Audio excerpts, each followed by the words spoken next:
First thing we got is approval of the agenda. Approved. Approved. I approve. Roll call? Oh, yeah, we need to do Let's roll call. Let's just make sure, one step first, let's just make sure we got the attendance clear. Member Barry, Here. Member Luke, Yes. and Chair Prescott. Here. City Manager Kyle Riefler, Here. City Attorney Randy Mora. Present. So we've just got two board members absent, correct? One. One, okay. All right.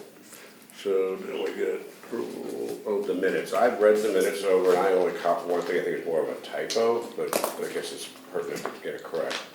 But it was where we were talking about the dumpster, covering them. And I said that they don't make dumpsters with covers until they get on the truck and get hauled out of here. And it says in here that they gotta be covered.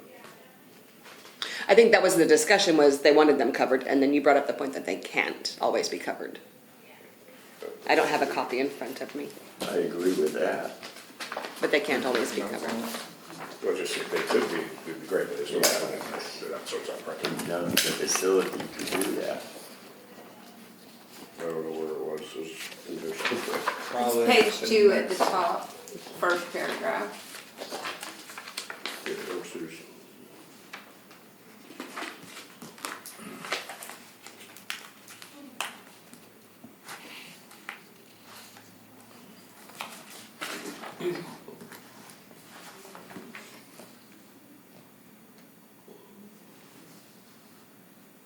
That's what, or Mr. Mora went ahead and said we would clarify the code would be updated, include a requirement for coverage. I think that might have been the other way around. Kyle and I concur it's almost impossible. That's all I got, but other than that, I approved the minutes. Okay? Make a motion to approve them? Yes. Second. All in favor? Aye. Yes. Stand approved.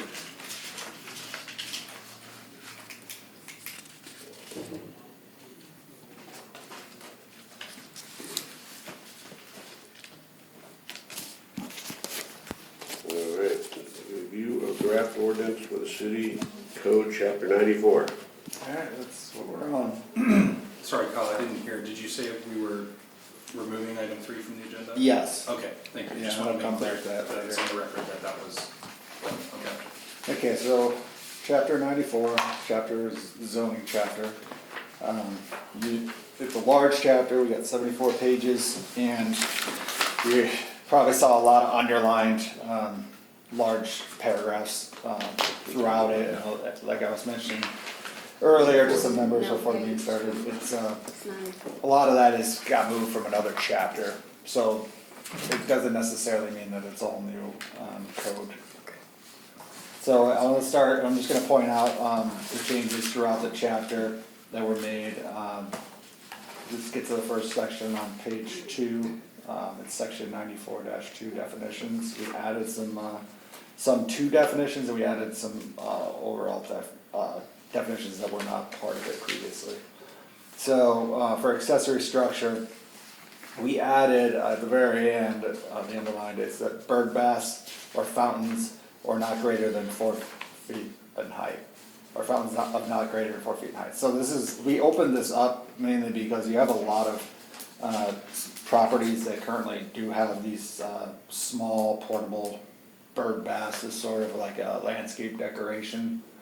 And we just wanted to make that exception so that it wasn't construed as a structure on the property, therefore not allowed.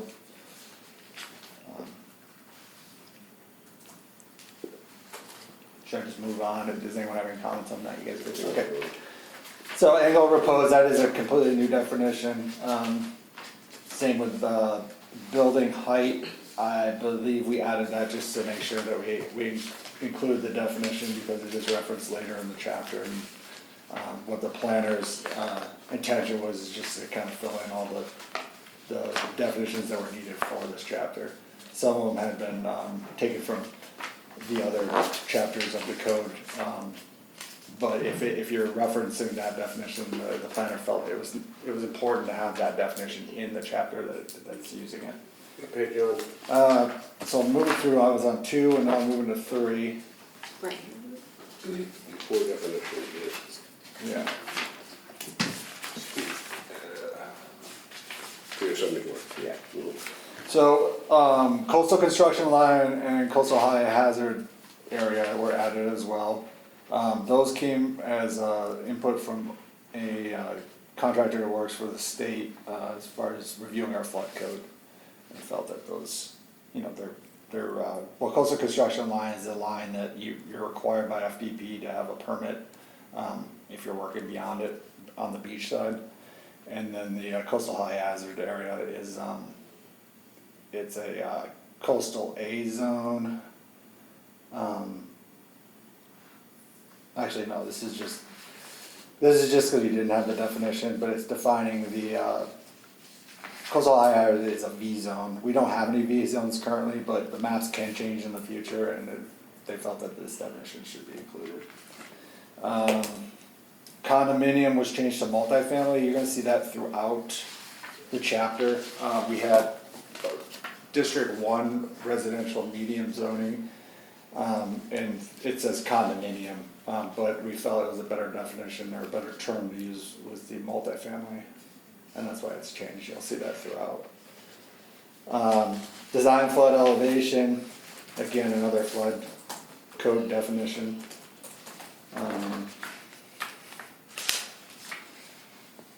You go to floor area ratio, this one's important.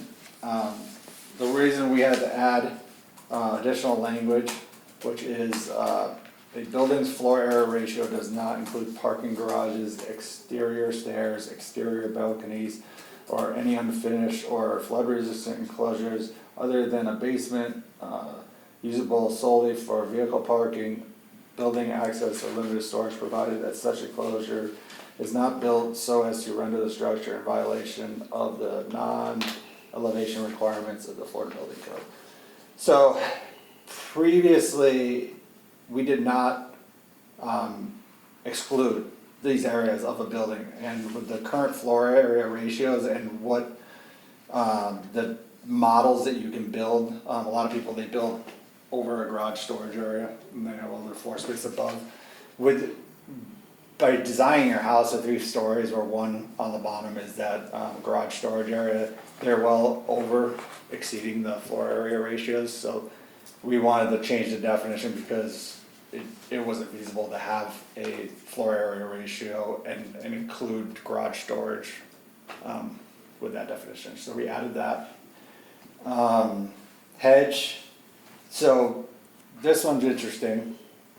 So the hedge, the previous definition was hedge means 2 or more closely, densely growing bushes or shrubs along a property or boundary line that generally obstructs a person's view through it. We added this because there's a lot of areas that have bamboo, that have the areca palms, and what we're trying to do is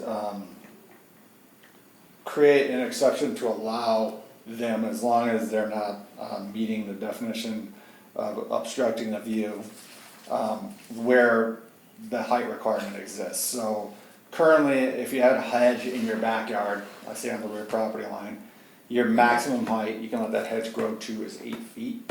It was 6 feet probably about 3 years ago, and they upped it to 8 feet. But there's some houses a lot of times that, like in the streets, that the rears of the houses and the rears of the lots butt up against each other, and you have the utility lines in between, that have the areca palms, which are the skinny cluster palms that grow together. We have them around the parking lot. And they have them, but they're larger, and they grow up where they're mainly, I guess you'd say, The trunks. trunks when they're mature. Yeah, so you're not really looking at an obstructed view, and we felt like that was an area of conflict with the current code, so we wanted to allow those in those traveler situations. palms, those type of things. Yes. Now, if somebody was growing arecas to the point that they're on a waterfront lot and they're growing them all along the side property line, and as they get back near the water, we have that code restriction that says you can't grow the hedge or have a fence that's higher than 4 feet for 12 feet back. So in that case, where you need to be able to see at the 4 feet height, if those arekas are growing dense that it's obscuring the view, then that would be a violation. So Is that complaint driven? it's actually more enforcement driven, because I was looking at the definitions and trying to interpret people's landscape, and there was a lot of situations where these arekas weren't bothering anybody, but were present. My neighbor's got them, I love them, so I don't want them to cut them down. Okay. No, so it's nothing to do with that, so. It's a common problem on the beaches, and I've had very contentious disputes in other communities over whether something is a shrub, a bush, a hedge, a palm. You know, we got down to considering as a palm a grass because it's a single bulb and it grows. Yeah, we've heard It's that. absurd, but you get these really long debates over, well, it's not a hedge, I just planted it in a way that looks like a hedge. And so this is trying to address that, and as Kyle said, from an administrative standpoint, create a little more clarity so that if we find ourselves in that posture, the city has the ability to address it. Gotcha. We threw in the definition of mobile home. So there is a difference between a motor home and a mobile home, and that's the reason we, changed the definition from mobile to motor, and then added a mobile home. And this has to do with the definition for the United States Department of Housing and Urban Development. They've defined it after a certain date, and this is just to be in line with those definitions. Off-street parking, there, we crossed out a line that, it was applying to the residential medium districts. I don't think we saw any need to have,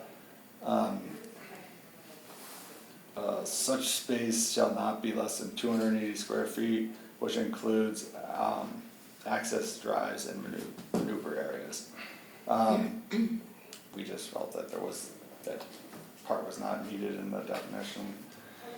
The portable spa, this got added because we moved the portable spa section, the whole thing, and tools into this, because it fits better here than chapter 10 construction or building.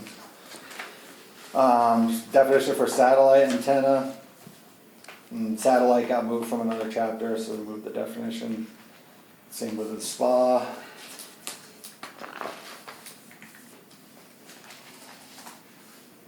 Structure, the definition, this is, structure means anything constructed, installed, or portable, any piece of work artificially built up or composed of parts that join together in some definite manner, the use of which requires more or less permanent location on a parcel or land which is attached to something having a permanent location on parcel land. So this is just trying to give a clear cut definition to what a structure is, and that's why we wanted to make an exception for things like a bird feeder, because we had one variance hearing where someone built a fountain, and that was in the front setback, and they needed a variance because technically, if you build a fountain, by definition, it was a structure. So we just wanted to have a clear cut definition. Because there's a lot of things that could kind of, fall under that and be in someone's front area. Well, I've noticed also, I had one, I finally took it away, because they're not functioning all the time. Or if you're a snowbird, that water would just stop working, and that water would become stagnant, and it would full of insects and. So do you think we should just write something about maintaining the condition? Yes, yeah. Yeah, okay. I'll check with it, how it crosses over to, we do have nuisance of the standing water, and That's a then good make idea. sure that it's included. The no-see-em love it. Oh, yeah. That's gonna do it On as the well. side. Swimming pool again added because we moved the language. And now we're on chapter 8 of 74, section 94-6. There's two sections in this chapter, there was green yard landscaping requirements for yards abutting public, and then there was the section that's crossed out here, landscaping requirements. They were almost identical. So this green yard landscaping was later in the chapter. He moved this up, gave it that name, he thought it was a better name. And so it's really landscaping requirements was roughly, it's the exact same thing. We did add some things about visibility.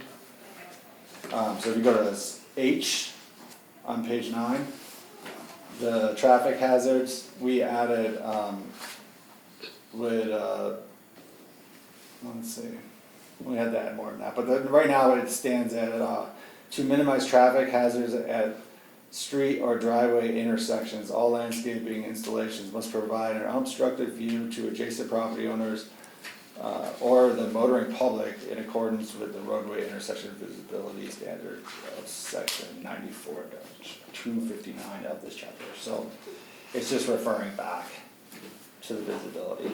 And well, this is the, per the planner's, what he thought was the best method for when you are dealing with things like hedges and trees and people's property. Without trying to define every situation of the vegetation, he thought the best route is to talk about visibility. So if anything is obstructing that visibility, then there's an issue in the right of way. So if somebody has a hedge out to the street, it has to just come down to a certain height, Yes. So that, back out of the driveway. yeah, right. But if it doesn't seem to be a problem, you know, this is just how he thought was best to regulate in the right of way. Because technically the right of way is city, you know, property, and you know, people have things that encroach into it, but we also need to maintain, you know, control that it is the city right of way. And usually what's the height restriction? So 4 feet? So it will go a little bit later here when we talk, it defines where the window of the restriction is. Right now in the right of way, the language says over 30 inches. And it just says vegetative ground cover over 30 inches, you know. Okay. Unobstructed passage, we added roadways, and then we also added and vehicles, so at a minimum include 8 feet minimum vertical clearance above a public sidewalk and a 15-foot minimum vertical clearance above public roadways. We had the 8 feet above a sidewalk, but we had nothing that was specifying the clearance above a roadway.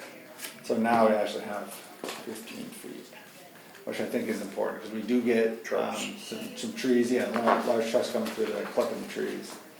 13.6 is the number.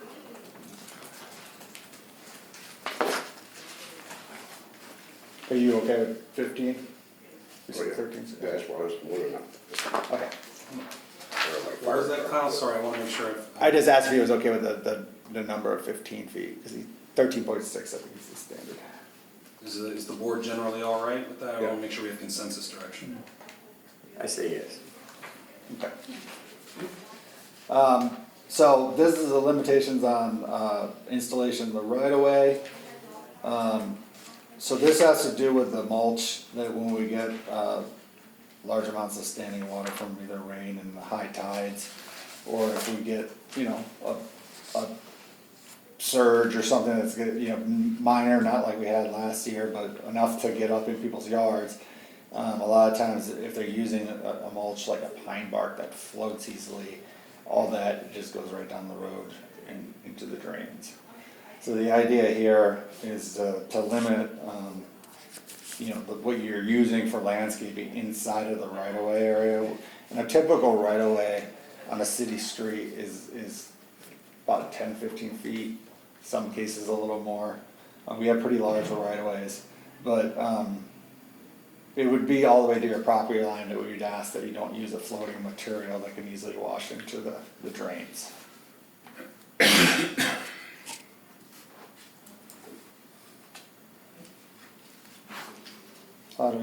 Any comments on that? We're good? I'm with you. Okay. All right, that was 10 of 74. Let's skip a little bit here. 13. We got the Board of Adjustment criteria. And our planner wanted to add, demonstrate, I know this is the criteria that the Board of Adjustment has to check off when they're approving a variance, they have to vote if it is if it does or does not, meet each of the criteria. So we added 5, demonstrate the variance request does not increase the maximum density of development permitted on the property beyond the maximum permitted by the underlying zoning district. So I think he just noticed that was missing, recommended we have it in there, thought it was something that you shouldn't be changing through a variance. We still on board with adjustments?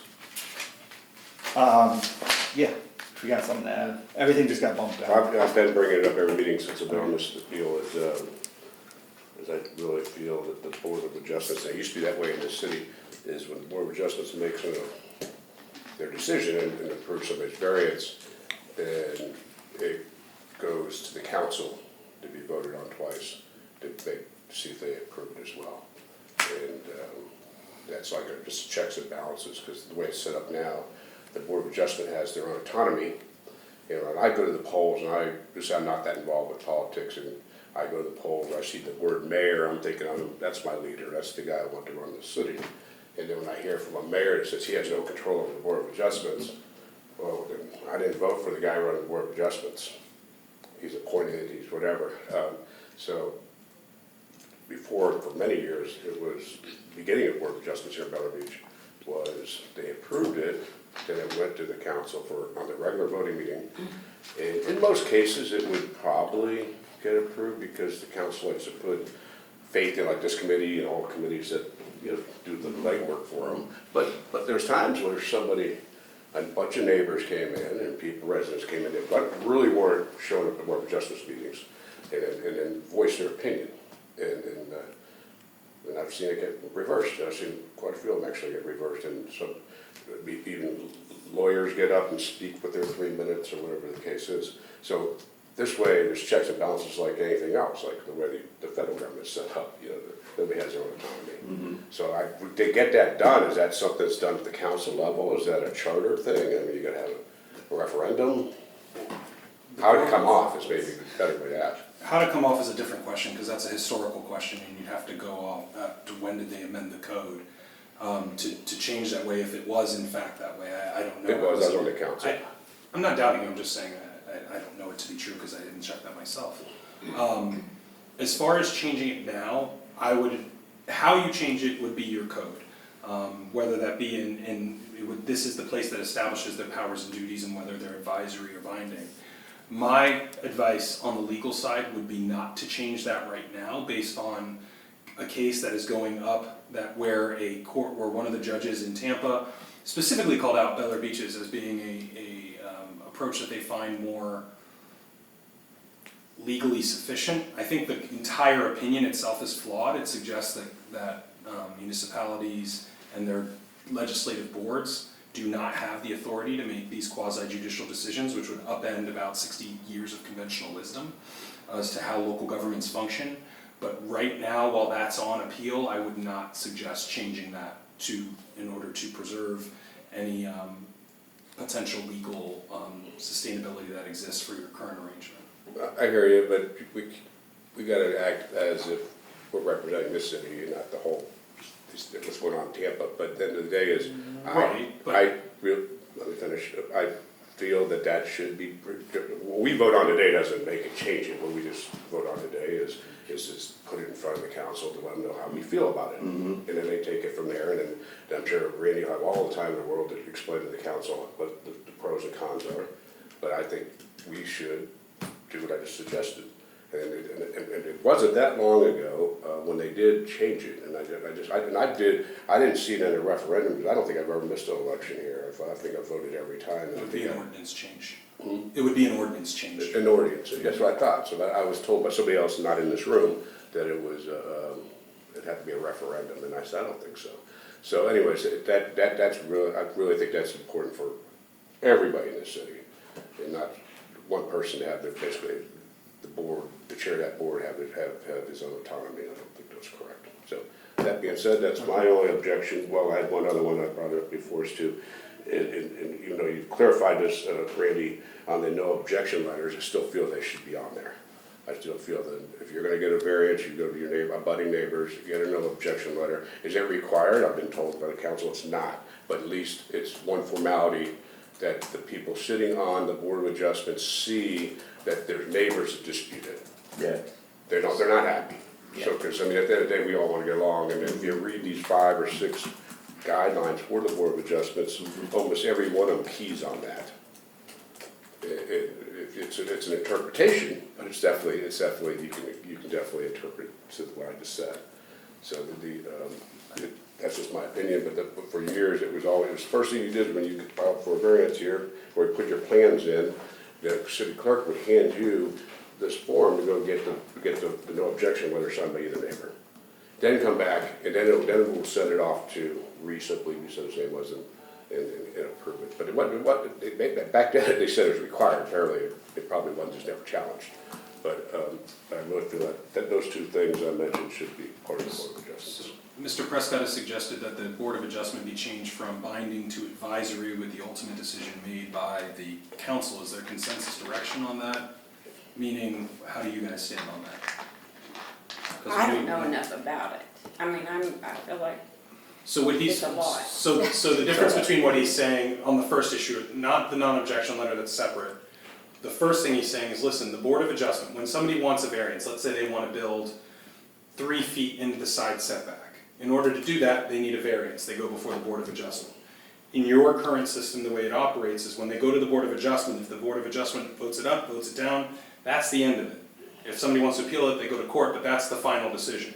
What Mr. Prescott's saying is historically it didn't work that way, and he would prefer that it revert back to a system where the Board of Adjustment says, much like you're doing today, these are our recommendations, and then the council has the final say on whether or not you get to build 3 feet into the setback. And part of the record is the Board of Adjustment hearings and everything else, but ultimately, what Mr. Prescott's recommending is that the Board of Adjustment be advisory and the council be the binding decision that considers the, any Board of Adjustment application. So my question is, Mr. Prescott's articulated that, how do you guys see And it? one thing, and you covered that quite well, but one thing that I did say was important is the people that are our mayor and our city council members are elected by all the citizens. So we're constituents.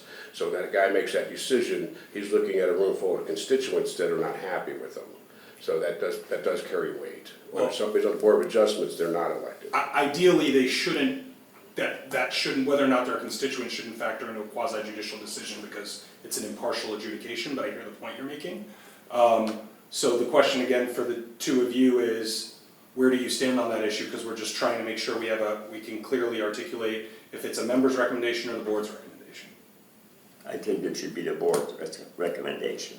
You think the Board of Adjustment should be advisory, not binding? Is that what you're saying? Not non-binding, You Yes. think I the think we city may- council makes the final approval? yes, Okay, thank you. yes. Okay. And ma'am, just for the clarity in the record on your stance as well? Angela. So would they have to change, I mean, it seems like this clearly says that they can have hold no other city office. So do those people hold city office? The Board of Adjustment members hold city office in the fact that they are Board of Adjustment members. This prevents you from being that language prevents you from being on the Board of Adjustment and the Planning and Zoning Board, for example. You can only be one board at a time. You can only serve on one board at a One board, time, but that's yes. sort of separate from the question, and from the proposition Mr. Prescott has advanced is, who gets the final say on a variance? The Board of Adjustment members, who Mr. Prescott would like to make clear are appointed by the council, not elected by the citizens, or should the final say come from the commission on a Board of Adjustment application? That's the question that we're just I want to make clear in the record what the recommendation is.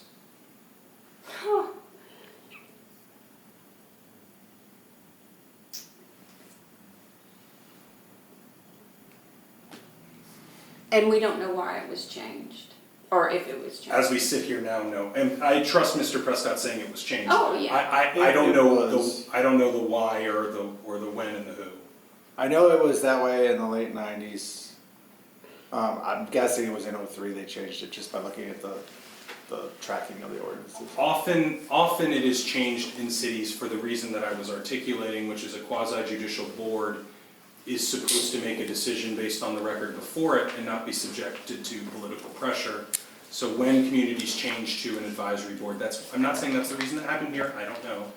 One of the reasons they do that is to have a board that does not answer and just makes a decision based on the record, and, yes, you still have to face your neighbors in Publix and everything else, but it's not the same level of pressure.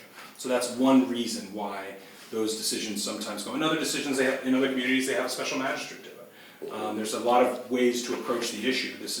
The way you approach it now is the Board of Adjustment has the final say. Right down the street in Indian Rocks Beach, the Board of Adjustment is advisory and the commission has the final say.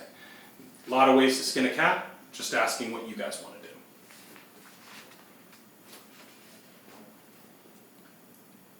So so you're saying it's not unreasonable, it's not an unreasonable request? I'm not making a I value mean, that's- judgment I mean, about it at you're just all, I'm saying just that- saying it's how it's done, there are places that do it that way. My statements earlier would be, now might not be the best timing, but the question remains, how does the board want it done? I just don't feel comfortable making a decision like that right now. All right, we can reflect a majority of members present indicated that, and I think that that's clear. We can try to pull some surrounding. And I'm not Narrative. sure about, the issue in Tampa and, The boards, yeah, that's my. well, I don't wanna make it Keep trying to dig up around. a situation where we could cause problems for the city. And I'm not guaranteeing that will happen, it's a decision on appeal, I'm just trying to make sure you have the full complement of information. Well, but- can we revisit it after? This is gonna take a while. Oh, For clarity, and I appreciate your concern, once again, we're not the deciding factor here. We're just giving what we think.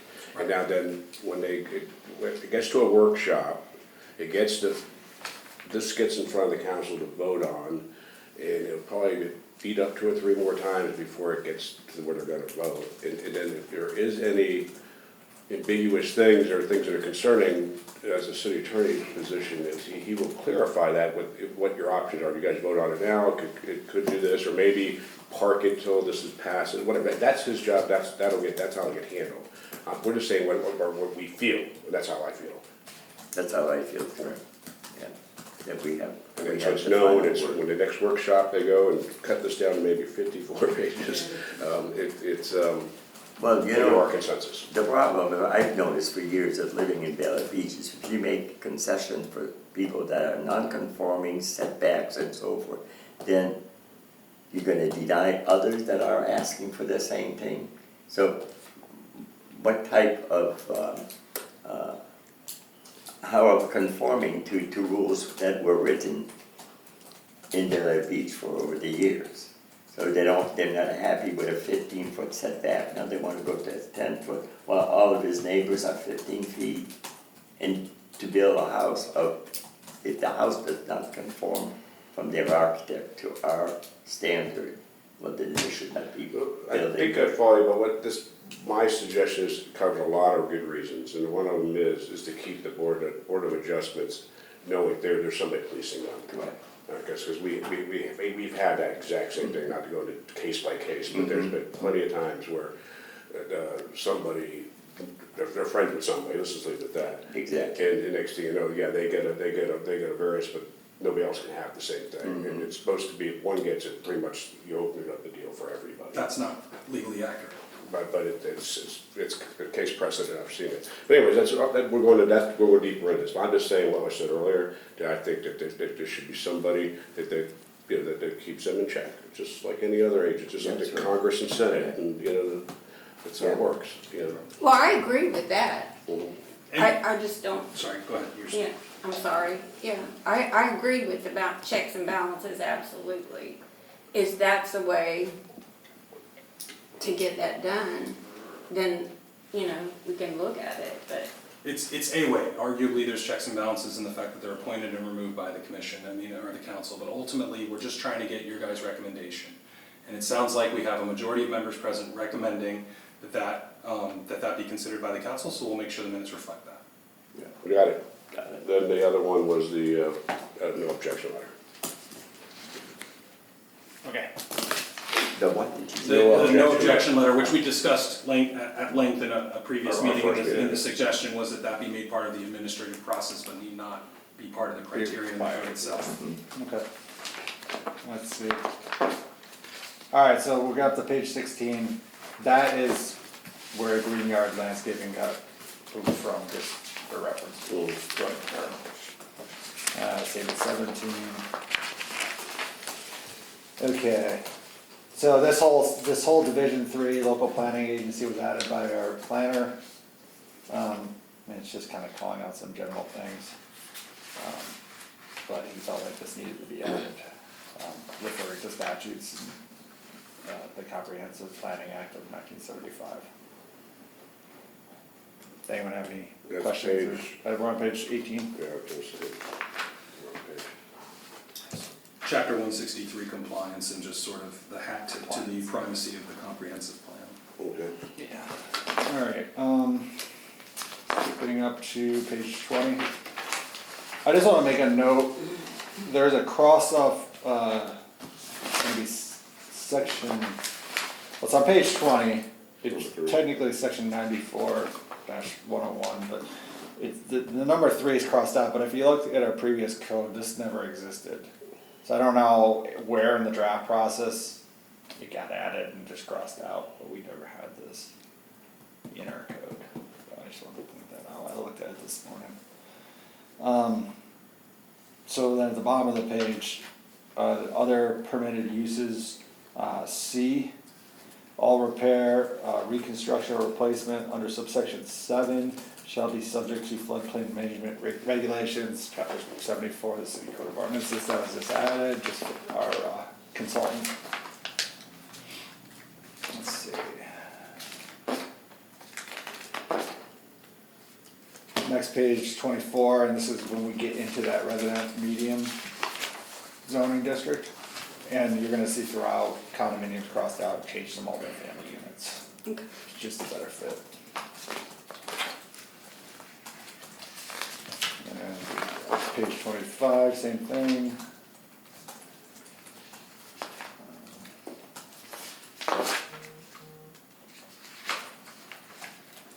And then what, elevation and grading, that's section 94-168. Our planner added, the lowest floor of elevation shall be at least 18 inches above the crown of the road. In no case shall the lowest floor elevation be specified below the design flood elevation plus freeboard. So that's saying there's no, you shouldn't be putting an applicable floor, below. I'm gonna have him check this stuff. The crown of the road. I wanna make sure he mentions half. What page is that? This is on page 26 of 26. 74. Somewhere there it said 24 inches too, but some 18. Yes, and I wanted to ask about that too, because this next subsection G, the concrete slab or granite pad for garage, covered parking, pool equipment, or limited storage area is located under an elevated structure. That is located under an elevated structure shall not exceed 18 inches above the crown of the road, or for parcels located along Gulf Boulevard not to exceed 24 inches above the crown of the road. This part actually says, well, this is for residential medium, but I just wanna check because, we say that, 18 inches and we're including pools in that. And that was an issue that we had on our residential, low district, which I'll get to later. But I'm just gonna have those numbers checked, but this is for the same purpose of grading in a multi-family lot. Setting the requirements of how high, floors can be and how it can be graded. And then grading shall further be subject to stormwater drainage and discharge prohibitions of sections 62-73 of the code ordinances. That just refers back to our stormwater and utilities section. So again, there's another multifamily development change from condominium. We added, it used to say all off-street parking shall be paved. We added with asphalt or construction of concrete paver bricks, just to be a little clearer. But it does still have the the exception for GeoWeb turf block to be used. Some more multifamily switches all the way down. And then this bottom section says these areas shall be considered as part of the area specified for off-street parking, however, 180 square feet of parking space contained within the 9 foot by 20 parking area specified in subsection B4 of this section shall be considered a portion of the 280 square foot specified off-street parking spaces. That got nixed out, I think probably because he couldn't even find this 280 square foot specified for parking spaces anywhere in the code. So I don't know if it just was something that can get pulled out at a later, or an earlier date. Living fences, section 94-172B, we've already changed this code. So it is allowed to grow, but not beyond. It can go over a seawall cap, but it can't grow or be extended beyond a seawall cap. That holds true also for the single family homes. We changed that. So compressor units, pools, pumps, filters, and standby generators. We just added the other mechanical equipment to be included because it was left out. This is residential medium District 1, access to the property at Gulf Boulevard and Calder Boulevard right away is referred to, and we just changed, it used to say the county code for county requirements, but access management standards for the Florida Department of Transportation is the correct terminology. Okay. Page 29 to 74 is just a statute numbering change.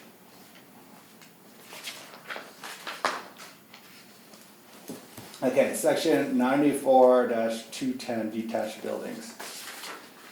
So this section was originally designed for a storage or utility shed to be placed on the property. It was a recommendation or request of a couple of residents I've talked to since I've been here about allowing placement of a gazebo type structure, obviously in good condition, but for the same purposes and same setback requirements as a shed. I don't know, how does everybody feel about that, that's a change? It didn't make my notepad, so. Okay. Other members, did you guys have any concerns or feedback on that point? No. I'm looking at 94-210.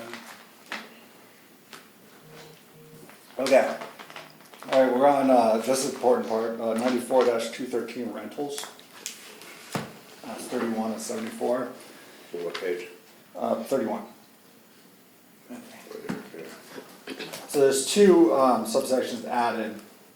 And the first one is the owner or authorized agent of an owner of a single-family dwelling is prohibited from renting or leasing or listing it on any marketplace, online or print-based for rent or lease, any amenity, feature, or accessory building or structure appurtenant to or associated with such single-family dwellings, regardless of the purpose or length of time of said rental or lease. Okay, so this is, we didn't have this prior. So this is going to be against the code to be putting it on the internet or on Airbnb. And Well, and more to the point, it's not about the actual structure. What this is really addressing is in the wake of Airbnb and VRBO, there's been the growth of platforms like Swimply and others where you can say, I'm not renting out my house, I'm just renting out my pool for 3 hours. I'm just renting out the tennis court that I've built, or the sound studio, or my kitchen is an industrial restaurant grade kitchen. I'm not gonna be in town, I'm not short-term renting my house, I'm allowing somebody to rent my kitchen for the night of their, dinner party. And so this is to address renting anything less than the full structure, basically. People just getting around the system. yeah, we're trying to get ahead of that. renting my kitchen. So yeah, two important points, including any kind of amenity or anything else that could be rented on property into our lease minimum. I think the most consequential one for this community is like boat slips and docks. We've had that in other communities where people say, well, I'm not using my dock, so I let so-and-so rent it out to You know, my friend who's got a fishing charter company no longer has to go to the Clearwater Marina, they just come to my Intracoastal. There was a couple of those guys here. Yeah, I remember during COVID, people were renting their swimming pools. Yeah. Yeah, so we got, but Good imagination. Yeah, I'm telling you, entrepreneur, Randy, this, whatever. in your interpretation of this does mean they cannot list the structure for rent, correct? Single family building. But your interpretation This is specific to an amenity, feature, accessory building, or structure pertinent to. This doesn't prevent you from Okay. marketing your home. If you're leasing, if you're renting your home for 9 months, I don't know that this is captured by that language. This is to the amenities and features of the property, not the property itself. And I don't know that we could go as far as preventing somebody from marketing that they're trying to rent their home out for a permissible period. Okay, cause I If it's a- know, If it's a permissible period. I wanna say, maybe Treasure Island, I know other cities have specific, when they advertise, they quote. You can have advertising restrictions that prohibit unlawful rentals, right? If it's, hey, you can't, let's say we had an occupancy restriction and it said you can't have more than 10 and people are advertising for 15, you can address that. Or say you can't rent for less than 9 months and somebody's marketing it for 2 weeks, you can address that. But to say you have no ability whatsoever to market the fact that you're looking for a tenant for a permissible period, that may present a challenge. I haven't looked at it in Okay. depth, but that's something that I would have a flag on as a property owner who's like, well, then how am I supposed to find somebody as a tenant? That's something I'd like to look into, cause we could cut things off a lot sooner, just cause we do see the advertisement, but then, so if it's something that we can write in there, I think it'd be worthwhile. So is everyone good with the amenities, the rentals, okay. And then we get to the dock section, this all came from, chapter 10, you had the docks, the seawalls, and we moved it to 94, because 94 also had docks and seawalls. So this, the dock section 214 is, okay, this part's not all underlined. So the underline is the new parts of this section that got moved. Or no, then this was an existing section, the underline was added along with later, we added more. So this was existing. Under B, so before it was tie poles, boat lifts, docks, king catwalks on a dock shall not be placed closer than 12 feet from the projection of any side property lines of the property. And then we added, for properties in which lot lines converge towards the water, the setback of this subsection may be reduced to 6 feet without requiring a variance. Well, I got a lot to say about that. Okay. We did this, the same existed 25 years ago. And the reason why we went from 6 to 12 was to eliminate our city looking like neighboring cities where you get up into coves and wedge lots and it looks like a marina. You have one dock after another, you can jump from dock to dock to dock. It looks like our marina down here at the end of the beach. And so we went to 12 feet. And enough years have gone by now that everybody knows it's 12 feet. And so the idea is, well, this property's a square lot, you can get a dock with 12 feet setbacks. It's gonna cost more than the guy that's crammed into a wedge lot. Maybe that guy in the wedge lot, he can't even have a dock. And the idea was to eliminate a marina, and it worked, and it was real successful, and I can't say that. Well, all the reasons why our property values have gone up higher than most other cities, but that's one of them. And that's, so I was the guy that authored the dock laws, rules, ordinances, whatever. So this is my writing to 12 feet. And I think it's been a good thing ever since we did it. I think that's very sensible. So I'd like to leave it at the 12 feet. Yeah, I agree with that. You understand by converging lots? Yeah, like Yeah, I the do. pie shape. I used, my first property, I had that situation, yes, Like these are examples. Yes. Anywhere where you're bending. yeah. Okay, So they're getting narrower in the back. And the idea was for those lots, they're separated out for our setback listing as well as exceptions to having smaller setbacks because of the shapes of the lot. So the recommendation was to extend the exception for dock setbacks for a smaller setback in the same way that we do for the building. And the reason why we changed it 25 years ago was to eliminate, like that looks like right there. Yeah, yeah. Where they're all jammed together. Yeah, Oh, And then yeah. if that other one was allowed, there'd be one right there, right next to that, and another one right next to that. Yeah. And then you just, might as well just go to, at least a slip to Clearwater Marina. wasn't just recently someone given permission to go out how many feet into the water? Yeah, we'll stay off that right now. Oh, really? Yes.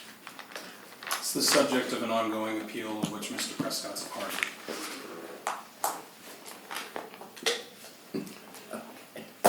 So typically, when one of these lots wants to put a dock, they need to request a variance. Usually it's worked out to, the minimum variance that they need to make a dock work. I think the idea was to provide some sort of exception or a smaller setback to avoid the constant But is variance. it also with the type of dock that they're requiring for with what type of boat they're using? But if they have a davit and they have a pontoon and all of a sudden the neighbors to them, what are they looking at? The monstrous pontoon out of the water, and it's usually out of the water 11 months out of the year. It changes your vista for sure. Yeah, Yeah, I would say that's concerning. yeah. So, yeah, 12 feet seems reasonable. That's our consensus. That's it. We'll keep going. But they can Saying still docks, request a variance, right? Yeah, they could do that. Okay. Yeah, Is there, we still good on docks?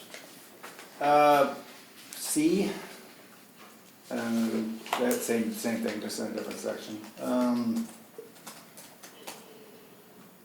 Okay, and then he added a line just that it's subject to the same standards and requirements as Division 3.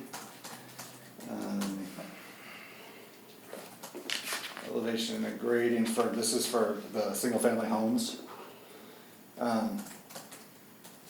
And then we did add under here. I've got something to add to the dock. I don't know if there's Okay. multiple spots on here with the docks, but in my code alone, there is four floating docks where they put mainly attachments to their dock. And it's for jet skis or wave runners, small boats, even some big boats. And none of them are permitted. And so I think somebody's gonna put a floating dock. I don't think this should be allowed. I'll show you a video. Just Sunday, looking out my window, a massive floating dock goes by my window and slams into my neighbor's, into her dock. If her had a boat there with lower units hanging over, and we'd be having a major lower unit issue. There's been 4 breakaways in the last 12 months, just in my cove. My staircase that goes down to the beach there is gone, they're wiped out by a floating dock. So if you're gonna have them, you need to get them permitted, that the county requires that. Then anything underneath it dies. That's it. There's grass, it's gone. There's no sun getting to it, none whatsoever. So at least the dock, when it's up 4 or 5 feet above the water, there's a chance the sun's coming at different angles and so forth, so it doesn't totally destroy what's going on down there, but a floating dock kills everything. Aesthetically, they look like hell. They're not permitted, they're all violating any setback rules, anything we have, and it's just becoming a more popular thing. They never existed here before, they're just coming in without permits. So I don't think we should have them. I think our city would look better if they built permanent structures there. And if they do have them, again, permitted by the county, because that's the water navigation would be the one who would approve that. And secure them. Like I said, I got a video if you all want to see it. yeah, there's no reason why that dock should become a hazard for another property neighbor. Not at all. Yeah. So I've seen something in there about floating docks. Yeah, I thought we did, and I'm trying to find where it was added, but we did specify the size. Shouldn't be any. We do see those, The floating dock language appears in 94-297. Which is much later down on page 50. yeah, And for your benefit, Mr. Manager, it's 10:55. I know the group had talked about going for an hour. yeah. Makes no sense. Okay, so we got 5 minutes to wrap up. Wait, so you're under 94-297, is it in the first paragraph? 94-297 sub 7 on page 50. It says all docks except for floating docks of 200 square feet or less shall meet the requirements set forth.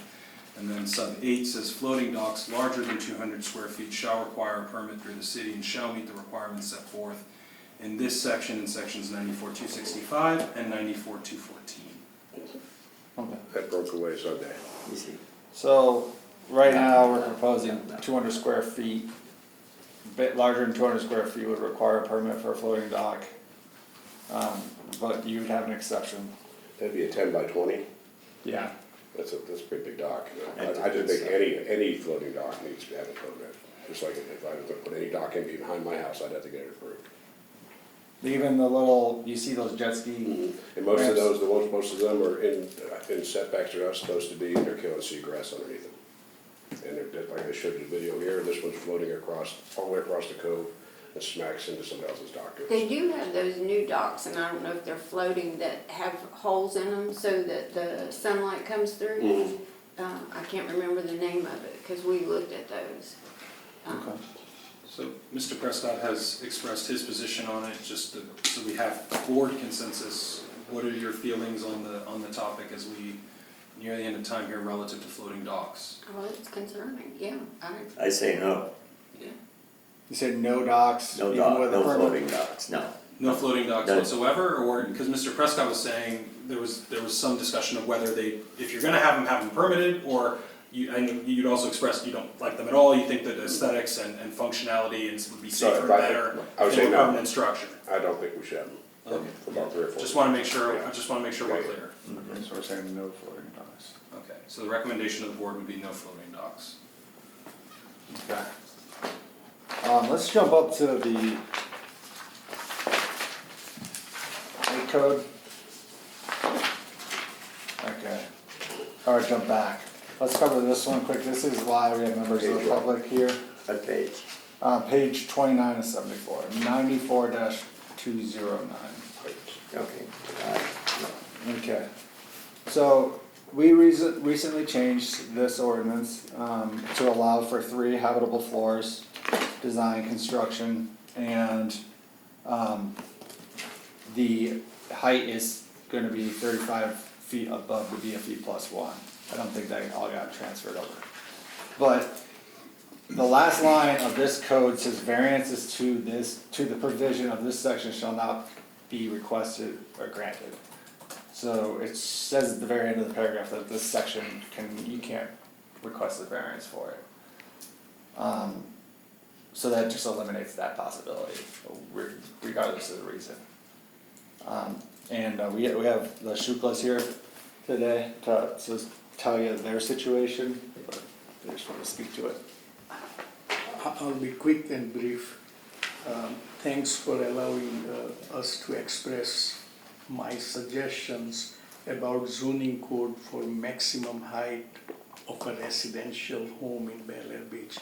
Current code of maximum 35 feet height does not allow an application for variance. My name is Rahul Shukla. My wife Meena and I live only 2 minutes from here in a beautiful waterfront home on 14th Street. My son owns the house next door, but he, his wife and 2 grandkids, 4 and 2, they live with us. So there is no greater joy for my wife and I to live in this beautiful city with my extended family. We love everything about Bel Air Beach. I make aerospace parts and orthopedic instruments. We moved our plants from New Jersey to here, and we moved our family to Bel Air Beach 7 years ago. That was the second best decision of my life. The first one was to marry my wife 49 years ago. Yeah. In the last storm, my son's home was under 3 feet of water, and my home had 2 feet of water in the garage. Our financial losses added up to a huge amount. Only 1 month prior to the storm, we got a permit to do a big extension to our home. But after the storm, we got so frightened, we let go a huge deposit to the contractor and let the permit expire. Storms are happening at higher and higher frequency. We are exhausted of being afraid. We could leave this beautiful city and move inland, but that would break our heart. We could demolish our home and rebuild, but that would take years. And I am probably older than all of you in this room. Don't let my hair dye fool you. I just turned 78 3 days ago. So we hired a contractor to lift our 6,300 square feet home. Everyone on my street is excited about our project. They can't wait to see how this house will be lifted. Channel 10 in Tampa Bay came and did a story on us and on Bel Air Beach City, and they are waiting to do follow-up stories. But here is where we are seeking your help. According to current zoning codes, we may be allowed to lift the home about 9 feet. We wanted to apply for a variance for 3 more feet, but the code states that variance cannot be applied for height. With your permission, I would like to bring to your attention some facts about why it makes sense to change the code to 40 feet. Rising sea levels may require some long-term future proofing. Many studies predict that sea levels in Gulf of Mexico could rise 2 to 7 feet over the next 50 years. This is stated in studies by NOAA, Florida Climate Center, and the Southeast Florida Regional Climate Compact. A study by Center of Climate and Energy Solutions indicates that the west coast of southern Florida is likely to experience more intense hurricanes and increased storm surge over the next 20 years. The National NOAA projects an increase in Category 4 and 5 hurricanes accompanied by stronger winds and heavier rainfall. A Science Journal article states that our area has shallow ocean and the water temperature is rising. The article says many of the future hurricanes will be Category 6. Storm surge history indicates that the last hurricane brought 8 feet surge here, but 15 feet surge in other counties in Florida. Other Florida counties such as Walton and Brevard allow residential building heights above 35 feet. Cities like Miami Beach and New Orleans have already modified zoning codes to allow higher elevation. FEMA encourages higher elevation levels. Current zoning laws do not allow a variance application, but if the reason for the variance is a safety-based modification, I respectfully suggest that the board please allow us to argue our point to you. Protecting property values and allowing homeowners to elevate their homes will increase property resilience, ensuring long-term value for our city. Many homeowners are considering selling and relocating due to rising flood risks. Allowing higher elevations encourages long-term investment in our community. So here are my suggestions. For homes in flood-prone zones, please consider changing the maximum height from 35 feet to 40 feet. Or as Miami Beach has amended their code, keep the maximum height to 35 feet, but measure it from BFE plus 12 feet. That is what Miami Beach did. That way, the first floor would be at least 12 feet over the BFE. But if all of that is not possible, at least allow variance application so that each case can be evaluated on its own merit. In the end, I would like to make the following final points. My wife and I have already made provisions in our estate plan for our home to go to my son and after that to my grandsons.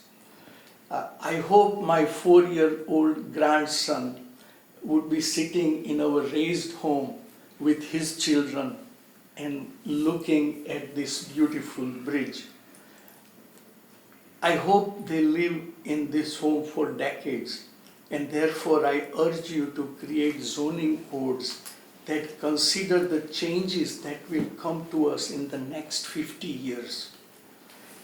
Gilles Trepanier, a professor of geography at Louisiana University, said, "When we build structures, we build them based on our historical expectation, but we need to be building what we need for the next generation." Studies have predicted an increase in sea level as well as surges up to 20 feet. If you allow an increase in maximum height, it will create a great sense of safety for all the residents of Bel Air Beach. The current 35 feet limit was designed maybe 30 years ago. Since then, the seawater temperature in summer has gone up by several degrees. The new codes should be revised for the realities of 2025 and beyond. Every house on my street, each and every house, was flooded and damaged badly. Every single homeowner will have to either lift or rebuild or sell the home for land values. If you allow a higher height, it will create a safer community. It will not only protect our community, but our economy also. With that, I thank Kyle. He and his colleagues have always been most helpful to us. I thank all of you. It was a great experience to watch our government in action. And I admire your dedication to the city. If you can help me at all, please do it soon because I want to lift my home before the next hurricane season. I thank you very much for letting me speak to you. Thank you. Thank you. And if you wouldn't mind providing those to Renee, the city clerk, so we have your statement as an official record, sir. If you have a copy, you can present her. Thank you very much. Well, We're we hit our, past your deadline. so- we hit our deadline, so I guess we can think on that and come back to the exact section when we have our next meeting. Well, we got about done for an hour. Is there a motion to adjourn? Motion to adjourn. Well, may I say something? I think 35 feet is very reasonable height for where we are and for what we're up against here in the elements of Florida, on the Gulf especially. And I know what you're saying. And I come from a region also that was constantly battling floods and wind and so forth.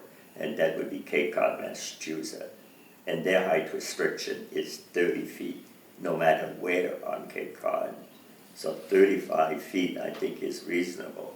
Now, how many floors of living space are you requiring? 2. I have 2 living floor and we are going to put the house on pillars. And what I'm thinking is if we raise it only 9 feet, in 10 years we will be thinking about raising it again. Well, And that is, yeah, if what Miami has done seems very reasonable, you just say 35 feet, but add a few feet to BFE. We currently add 1 foot to BFE. And if you do it 3 or 4 feet to BFE, then I would have peace of mind. what is your address? My address is 120 14th Street. Okay.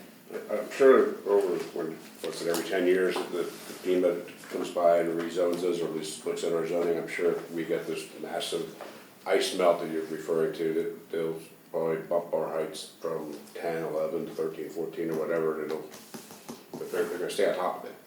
So then once we are bumped to 13 or 14 feet, it's over the 35 feet will start from there.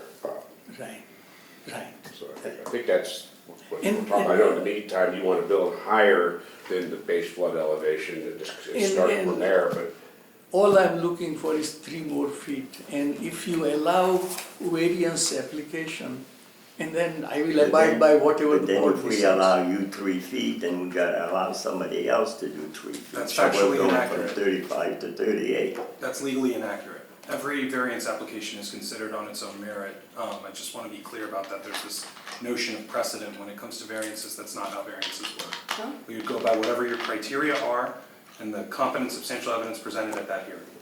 Okay. Also, what I think is residents will greatly appreciate, because after the storm, we started looking at houses in other cities. And I think this is a beautiful city to live in. And, but our fear with our 4-year-old and 2-year-old grandsons, we are so afraid about next storm. This one was so ugly. We had 3 feet of water, everything was bad. Yeah. And so I think you will not be doing favor to me, but to the community. And that's why, please consider this. motion to adjourn. Adjourn.